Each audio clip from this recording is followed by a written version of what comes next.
Коронавирус был официально объявлен всемирной пандемией, и многие во всем мире ищут руководства.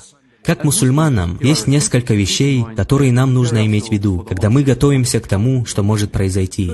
Во-первых, не паникуйте. Паника только усилит страхи и снизит нашу способность эффективно реагировать на ситуацию. На самом деле мы видели множество случаев, когда паника приносила больше вреда, чем пользы, когда люди опустошают полки в супермаркетах и скупают все товары для себя. Эти действия являются не только очень эгоистичными, но и считаются греховными в исламе. Будьте готовыми. Хотя и важно избегать паники, это, однако, не означает, что мы не должны предпринимать необходимые меры предосторожности. Как пророк, саллаллаху алейхи вассалям, учил нас, что по сути напоминает нам о необходимости принимать необходимые меры и в то же время полностью уповать на Аллаха.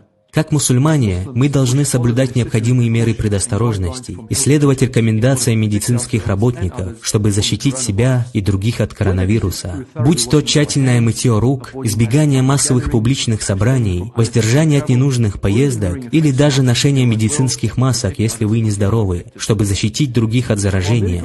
В то время как сегодня работники здравоохранения советуют нам практиковать самоизоляцию и карантин, пророк, саллаллаху алейхи вассалям, дал нам этот совет еще 1400 лет назад. Пророк учил нас, что нельзя ни входить, ни выходить из страны, пораженной чумой. Этот совет также применим к тем, кто хочет посещать публичные собрания, даже если это посещение мечети. На самом деле, если у кого-то есть коронавирус, то для них является недозволенным посещение мечети. В то время как COVID-19 может оказаться несмертельным в вашем случае, вы потенциально можете быть причиной его распространения на других людей, подвергая их жизни риску. А в исламе предотвращение вреда имеет приоритет над совершением блага. В таком случае никто не должен чувствовать, что они упускают какую-то награду. Награда все равно будет записана, как сообщил нам пророк, саллаллаху алейхи вассалям. Соблюдая все необходимые физические меры предосторожности, никогда не следует пренебрегать духовной защитой. Есть много конкретных аскаров пророка, саллаллаху алейхи вассалям, чтобы защитить себя от несчастий. Например, посланник Аллаха, саллаллаху алейхи вассалям, сказал: «Тот, кто скажет 3 раза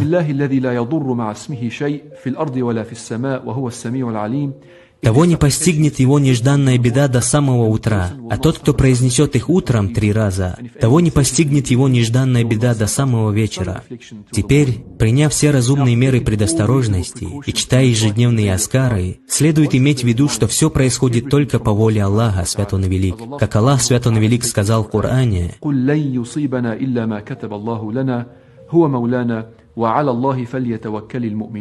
«Скажи, нас постигает только то, что предписано нам Аллахом.